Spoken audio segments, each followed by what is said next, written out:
ہمارے چینل پر آپ سب کو خوش آمدید۔ اگر آپ نے ابھی تک ہمارے چینل کو سبسکرائب نہیں کیا تو جلدی سے کر لیجئے اور بیل آئیکن بٹن کو پریس کر دیجئے تاکہ ہماری تمام نئی آنے والی ویڈیوز آپ کو ٹائملی مل سکیں۔ میری عمر کافی کم تھی اور مجھے پڑھنے کا بہت شوق تھا۔ میں ابھی تعلیم جاری رکھی ہوئی تھی اور میں کسی بھی صورت اپنی پڑھائی نہیں چھوڑنا چاہتی تھی، لیکن میری قسمت کافی خراب تھی۔ میرے لیے دبئی میں سیٹل ایک لڑکے کا رشتہ آیا تو اماں ابا کو ٹھیک لگا تو انہوں نے شادی کا فیصلہ کر لیا۔ میں پڑھنا چاہتی تھی اس لیے شادی نہیں کرنا چاہتی تھی، لیکن اماں ابا نے اور راشد کے گھر والوں نے مجھے یقین دلایا کہ تم شادی کے بعد پڑھ لینا، اور میں اس بات پر مان گئی۔ لیکن میری بدقسمتی نے مجھے کبھی نہ چھوڑا تھا۔ میرے ساتھ شادی کے بعد جو ہوا اسے سن کر آپ بھی اپنے رونگٹے کھڑے کر لیں گے۔ اور پھر میرے ہاں ایسے بچے کا جنم ہوا جسے دیکھ کر ڈاکٹر بھی۔ میں بہت خوبصورت اور جوان تھی۔ 18 سال کی ہوئی کہ اماں ابا نے میری شادی راشد سے کروا دی۔ وہ دبئی سے کچھ عرصے کی چھٹیوں پر یہاں آیا تھا۔ اس نے خود اپنی پسند سے رشتہ بھیجا تھا۔ وہ ہمارا دور کا رشتہ دار بھی تھا۔ اس سلسلے میں اماں ابا نے انکار نہ کیا اور یہ کہہ کر مجھے رخصت کر دیا کہ باقی کی تعلیم سسرال جا کر پوری ہو جائے گی۔ راشد دبئی جائے گا تو تم اپنا کالج شروع کر دینا۔ میرے سسرال والوں نے رشتے کے بعد یہی بات کہی تھی۔ بڑوں کی مرضی پر میں نے خود کو قربان کیا اور رخصت ہو کر سسرال پہنچ گئی۔ مگر عجیب بات تھی کہ شادی کے مہینے بھر بعد ہی راشد نے دبئی واپس جانے کی کوئی بات ہی نہیں کی تھی۔ میں انتظار میں تھی کہ کب وہ واپس جائیں اور میں دوبارہ اپنی تعلیم شروع کر سکوں۔ میں ان لڑکیوں میں سے نہیں، پوچھا شوہر کا پردیس جانے سے روکتی ہیں اور ہر وقت اپنی آنکھوں کے سامنے رکھنا چاہتی ہیں۔ میرا دل چاہتا کہ راشد اپنی نوکری پر جائے اور میں اپنی ادھوری تعلیم کو مکمل کروں۔ یہی میری سب سے بڑی خواہش تھی۔ میں نے شادی بھی اسی شرط پر کی تھی۔ بس مجھ سے غلطی ہو گئی اور ایک دن میں یہ خواہش میری زبان پر آ گئی اور میں نے راشد سے پوچھ لیا کہ آپ دبئی کب جائیں گے؟ آپ کی چھٹیاں ختم نہیں ہوئی ہیں کیا؟ عجیب سے لہجے میں مجھ سے کہنے لگا، تمہیں مجھے بھیجنے کی بہت جلدی ہے؟ میں نے فوراً کہا، نہیں، ایسی بات نہیں ہے۔ اماں نے بتایا تھا کہ شادی کے 1 مہینے بعد ہی آپ کو واپس دبئی جانا ہے۔ بس اسی لیے پوچھ رہی ہوں۔ آپ جائیں گے تو میں بھی کالج شروع کر دوں گی۔ میری بات سن کر راشد نے غصے میں کہا، کوئی ضرورت نہیں ہے کالج جانے کی، جتنا پڑھنا تھا پڑھ لیا، اب گھرداری سنبھالو۔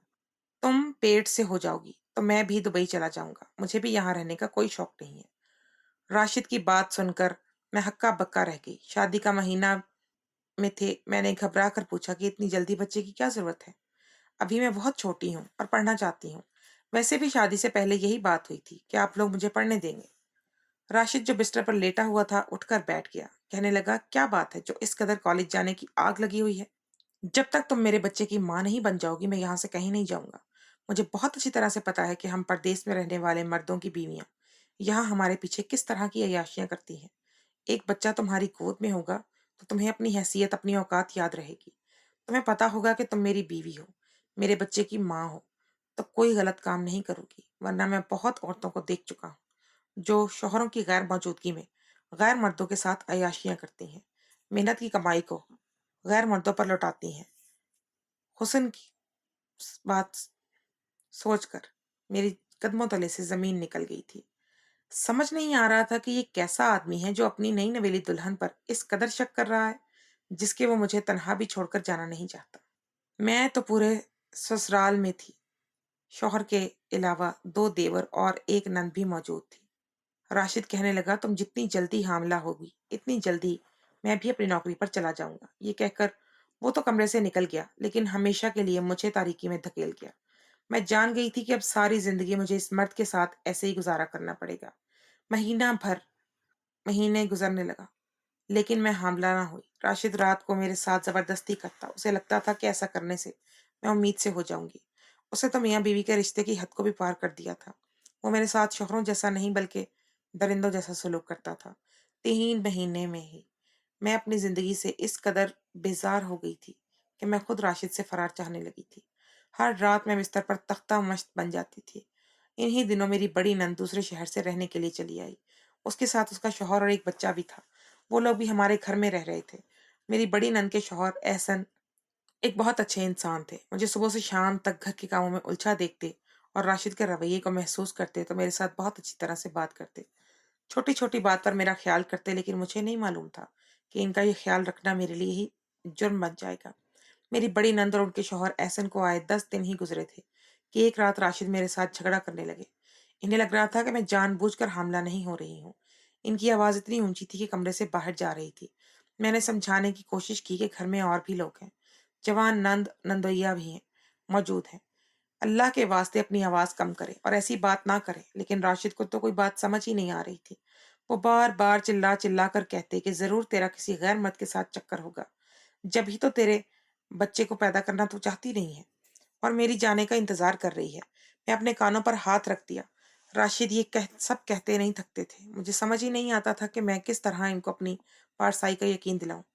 घंटा भर मुझ पर चीख कर अपना गुस्सा निकालने के बाद वो कमरे से निकल गए। वो चले गए, मैं रोती रही। अपने कमरे में बैठी थी कि एहसन ने कमरे का दरवाजा बजाया। दरवाजा खुला हुआ था। वो नॉक करने के बाद अंदर चले आए। मैंने फिर इस दुपट्टे को ठीक तरह से अपने इर्द गिर्द लपेटा और आंसू पोंछ कर खड़ी हो गई। इतनी रात को पता नहीं वो मेरे कमरे में क्यों आए थे। एहसन कहने लगे, भाभी बहुत सब खैरियत तो है ना? राशिद बहुत गुस्से में रहता है और आप भी रो रही हैं। इसके चीखने की आवाज हमारे कमरे तक आ रही थी। वो मेरे करीब आ गए और कहने लगे, आप परेशान ना हो। राशिद शुरू से ही जरा जज्बाती है, ठीक हो जाएगा।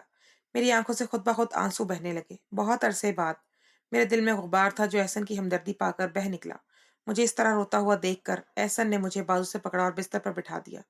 इससे पहले कि हमारे दरमियान कोई बात होती, वो मुझसे कोई फासला इख्तियार करते। पता नहीं राशिद कहाँ से कमरे में आ गए। वो अपना फ़ोन भूल गए थे।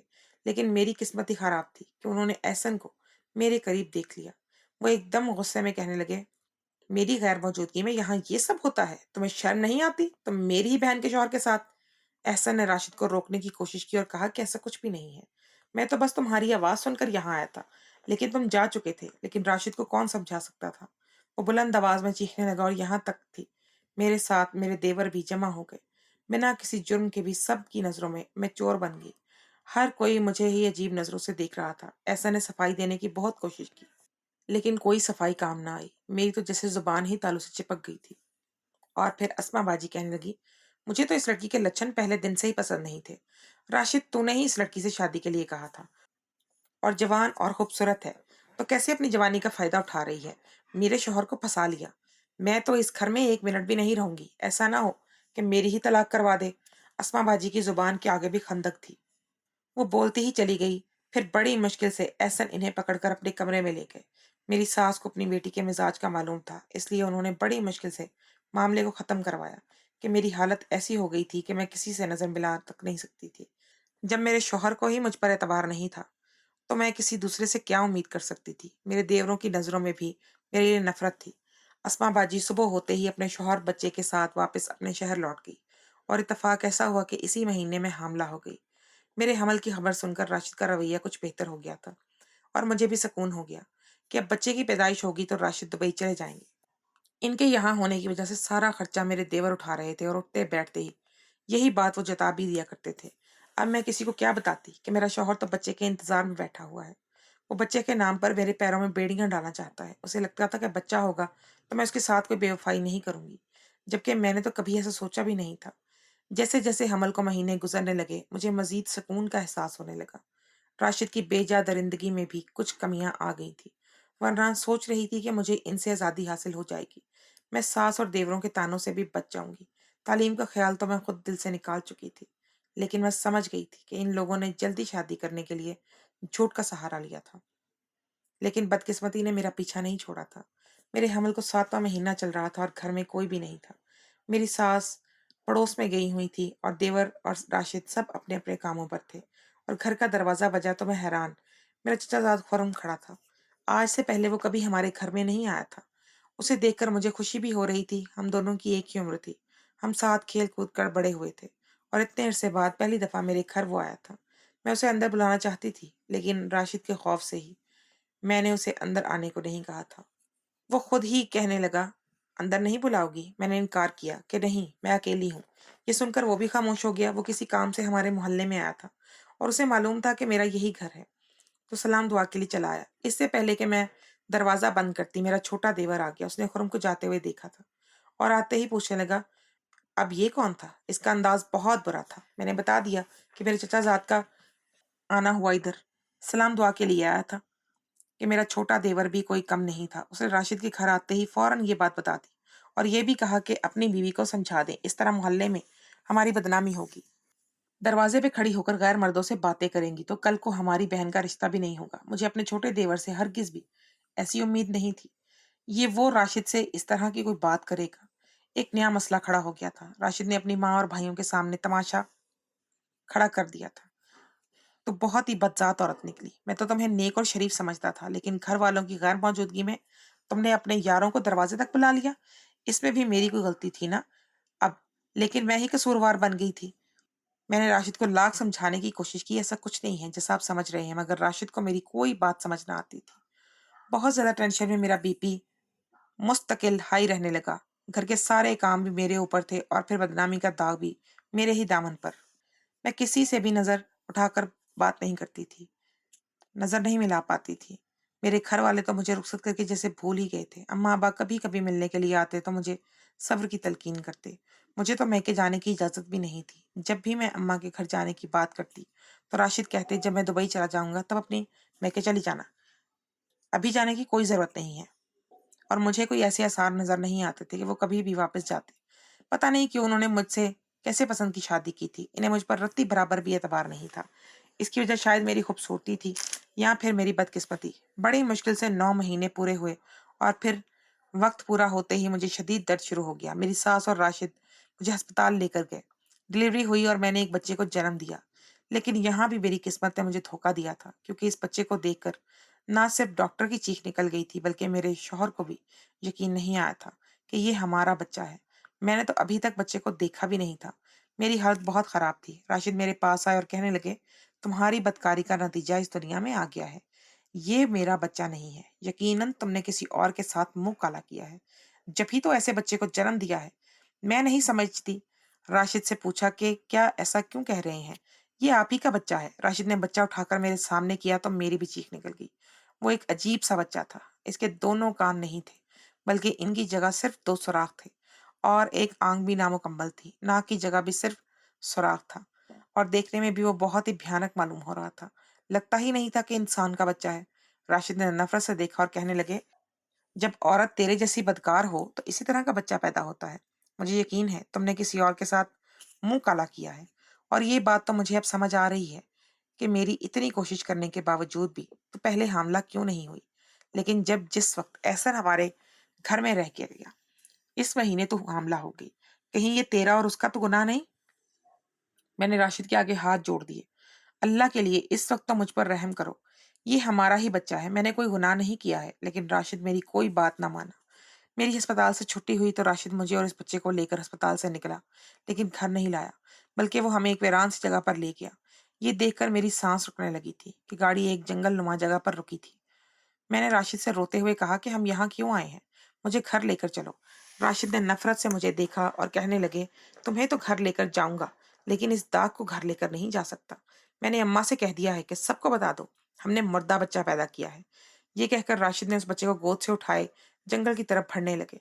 मैं दीवानों की तरह इनके पीछे पीछे भागने लगी। वो बच्चा जैसा भी था मेरा था। मैं उसे किसी कीमत पर नहीं खोना चाहती थी। मैंने 9 महीने अपने बदन में उसका बोझ उठाया था। राशि से पहले इस बच्चे को मैंने अपनाया था। उसे महसूस किया था मैं कैसे से कोई खराश भी आने दे सकती थी।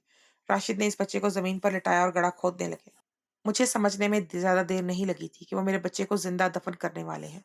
मैंने इतना संगदिल इंसान आज तक नहीं देखा था जो अपनी औलाद को इस तरह कत्ल करने वाला हो। मैंने राशिद को रोकने की कोशिश की, लेकिन उनके सर पर तो जुनून सवार था। वो कहने लगे, मैंने सारी जिंदगी पाक दामनी से गुजारी है। मैंने कभी वहां किसी औरत की तरफ नहीं देखा। जुआ और शराब की लत में नहीं पड़ा था कि मेरी बीवी वफादार हो। और तुमने मेरे साथ इतना बड़ा धोखा किया है। इनके दिमाग में ये बात बहुत अच्छी तरह बैठी हुई थी कि जो मर्द परदेश में रहते हैं उनकी बीवियां इन्हें जरूर धोखा देती हैं। मेरा कमजोर सा वजूद किसी भी तरह राशिद को रोक नहीं पा रहा था। वो पूरी तरह एक गड़ा खोद चुके थे और इससे पहले कि वो मेरे मासूम से बच्चे को गड़े में डालते, एक माँ की आह अर्श तक जा पहुंची थी। मेरा रोना और दुआएं काम आ गई और राशिद बच्चा उठाने से पहले ही जमीन बोस हो गए। मैंने घबरा कर अपना बच्चा उठाया और राशिद को आवाज दी, लेकिन उनका चेहरा बहुत तेजी से नीला पड़ रहा था। मुझे समझ ही नहीं आ रहा था कि मैं क्या करूं। मेरी अपनी हालत भी ठीक नहीं थी। राशिद को मुश्किल से हिलाकर मैंने जल्दी से जेब اسے فون نکالا اور اپنے دیور کو فون ملا کر ساری بات بتا دی۔ کچھ ہی دیر بعد میرے دیور وہاں پہنچ گئے اور راشد کو اٹھا کر ہسپتال پہنچا دیا۔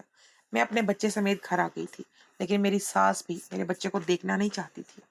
راشد کی زندگی کے لیے میں دعائیں مانگ رہی تھی، اور میں بھی شاید عورتوں کا دل ایسا ہی ہوتا ہے۔ شوہر کتنا ہی ظالم کیوں نہ ہو، وہ انہیں سلامت دیکھنا چاہتی ہیں۔ میرے دیور ہاسپٹل سے آئے تو اس نے بتایا کہ راشد کو ایک انتہائی زہریلے سانپ نے ڈس لیا تھا اور اس کے سارے جسم میں زہر پھیل چکا ہے۔ ڈاکٹر کی کوشش کر رہے ہیں، 24 گھنٹے کا وقت دیا ہے کہ اگر 24 گھنٹے میں راشد کو ہوش آتا ہے تو ٹھیک ہے، ورنہ یہ کہہ کر وہ خاموش ہو گیا۔ لیکن میرے رونگٹے کھڑے ہو گئے تھے۔ کچھ دیر پہلے تک میرے بچے کی جان لینے لگے تھے لیکن قدرت نے ایسا کھیل الٹا کیا کہ اس کی اپنی جان کو خطرہ لاحق ہو گیا تھا۔ 24 گھنٹے بعد اسے ہوش آ چکا تھا، لیکن اس کے ہاتھ پاؤں کام نہیں کر رہے تھے۔ زہر کے اثر نے اسے مفلوج کر دیا تھا۔ میں اسے دیکھنے ہاسپٹل گئی تو اس کی آنکھوں سے آنسو بہ رہے تھے۔ وہ بہت مشکل سے بات چیت کر رہا تھا۔ مجھے دیکھ کر کہنے لگا، یہ سب تمہاری بددعاؤں سے ہوا ہے۔ میں تمہاری اولاد کو قتل کرنا چاہتا تھا، اسی لیے میرے ساتھ ایسا ہوا۔ میں نے روتے ہوئے راشد سے کہا، میرا یقین کریں، یہ ہمارا بچہ ہے۔ میں نہیں جانتی کہ یہ ایسا کیوں پیدا ہوا ہے، لیکن ہم ڈاکٹروں کو اسے دکھائیں گے تو یہ ٹھیک ہو جائے گا۔ میں نے محبت سے راشد کے سر پر ہاتھ رکھا تو اس کی آنکھوں سے آنسو بہہ نکلے۔ شاید انہیں میری محبت، میری پاکیزگی پر یقین آ گیا تھا۔ انہیں صحیح طریقے سے اپنے پیروں پر کھڑے ہونے میں پورے 2 مہینے لگے تھے۔ میرے بچے کی حالت بہت زیادہ خراب تھی، اس کا علاج بھی چل رہا تھا۔ میرے دیور دن رات پیسوں کو لے کر ذلیل کرنے لگے۔ جب راشد ٹھیک ہوئے اور ہم بچے کو لے کر ایک بہت بڑے سرکاری ہسپتال میں گئے تو انہوں نے بتایا کہ حمل کے دوران ہونے والی پیچیدگیوں اور ذہنی ٹینشنوں کی وجہ سے اکثر بچے ڈس ایبل پیدا ہوتے ہیں۔ اکثر تو ایسے بچے پیٹ میں ہی مر جاتے ہیں۔ اس بچے کی بہت زیادہ سرجری ہوگی اور اس کے بعد ہی یہ نارمل انسانوں جیسا ہو سکے گا، لیکن اس کے لیے بہت زیادہ پیسے چاہیے ہوں گے۔ ڈاکٹر کی بات سن کر میں پریشان ہو گئی تھی۔ راشد کہنے لگے، تم فکر نہ کرو، میں دبئی جا رہا ہوں، وہاں سے بہت سارا پیسہ بھیجوں گا، تو میرے بچے کا علاج پر سارا پیسہ لگا دینا، یہ ٹھیک ہو جائے گا۔ میں بہت عرصے سے راشد کی واپسی کا انتظار کر رہی تھی، لیکن میں نے کبھی یہ سوچا نہیں تھا کہ ان کی واپسی اس انداز میں ہوگی۔ وہ میرے پیروں میں اولاد کی بیڑیاں ڈال کر جانا چاہتے تھے۔ جب اولاد ہوئی تو میں نے ایک نئی آزمائش میں مبتلا ہو گئی۔ جانے سے پہلے مجھ سے اپنے رویے کی معافی مانگی۔ وہ کہنے لگے کہ میں نے اتنے سال پردیس میں رہتے ہوئے یہی دیکھا کہ میرے دوست یار بہت محنت سے پیسہ کما کر پاکستان بھیجتے ہیں، اور جب وہ خود جاتے ہیں تو تب تک ان کی بیویاں بہت سارے عاشق بنا چکی ہوتی ہیں۔ میرے کتنے ہی دوستوں کی اس طرح طلاقیں ہو چکی تھی، اور میں تمہیں کھونا نہیں چاہتا تھا۔ میں بس اسی لیے انسان سے حیوان بن گیا اور یہ سب بھول گیا کہ 5 انگلیاں برابر نہیں ہوتی۔ آج راشد کو گئے ہوئے 6 مہینے ہونے والے ہیں۔ میری بیٹی کی دوسری سرجری ہو چکی ہے، کافی حد تک اس کا مسئلہ بھی ٹھیک ہو گیا ہے، لیکن کبھی کبھی میں سوچتی ہوں کہ اگر راشد کا رویہ میرے ساتھ بالکل نارمل ہوتا تو شاید میرا بچہ بھی ٹھیک ہوتا، لیکن راشد کو اپنے کیے کی سزا مل گئی تھی اور اب میرا بچہ بھی کافی حد تک ٹھیک ہے۔ راشد نے میری کردار پر شک نہیں بلکہ میری محبت پر اعتبار نہیں کیا۔ بہت طویل آزمائش کے بعد مجھے راشد کا اعتبار اور ان کی محبت حاصل ہوئی تھی۔